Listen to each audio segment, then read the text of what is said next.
अल्लामा साद उद्दीन तफ्ताज़ानी बहुत बड़े आलम गुजरे हैं। उनके हालात में लिखा है कि आप अबतदा में बहुत कून ज़हन थे। काजी अज़ीद उद्दीन के हल्का दर्स में आपसे ज्यादा गबी कोई ना था, मगर जिद्दोजहद से वकोशीश और मुताला कुतुब में सबसे आगे थे, बराबर लगे रहते थे। एक मर्तबा आपने ख्वाब में देखा कि कोई शख्स उनसे कह रहा है कि साद उद्दीन, चलो सैर व तफरी करने चलते हैं। आपने जवाब दिया कि मैं सैर व तफरी के लिए नहीं पैदा किया गया।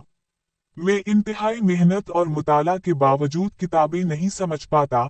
तफरी करूंगा तो क्या हाल होगा। वो शख्स ये सुनकर चला गया। कुछ देर के बाद फिर आयावर इस तरह कहा, आपने फिर इनकार किया। तीसरी मर्तबा वो फिर आया और कहा कि हुजूर अलैहिस्सलाम याद फरमा रहे हैं। इस मर्तबा आप घबरा कर उठे और नंगे पांव चल पड़े।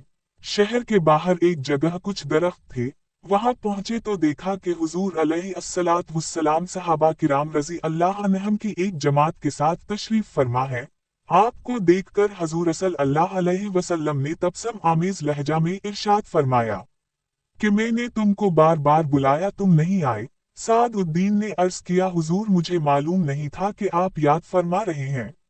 इसके बाद साद उद्दीन ने अपने हाफिजा के कम होने की शिकायत की, तो हुजूर अकरम सल्लल्लाहु अलैहि वसल्लम ने फरमाया, मुंह खोलो। आपने मुंह खोला।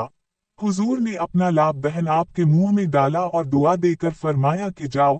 बेदार होकर जब आप अपने उस्ताद काजी अज़ीद उद्दीन की मजलिस में हाजिर हुए और दर्स शुरू हुआ, तो दर्स में आपने कई अशकालात किए, तो साथियों ने ख्याल किया कि ये सब बेमानी अशकालात हैं।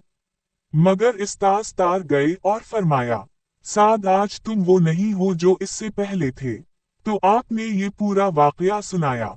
अल्लाह ताला का खुसूसी फजल व करम और हुजूर सल्लल्लाहु अलैहि वसल्लम की जियारत आपकी मेहनत, जिद वजहद और ज़ौक़ व शौक़ की वजह से थी। उसी का नतीजा है कि अल्लामा तफ्ताज़ानी रहमा अल्लाह अलैहि बहुत बड़े आलम बने और बहुत सारी किताबें भी लिखी जो आज तक मदारिस में पढ़ाई जा रही हैं।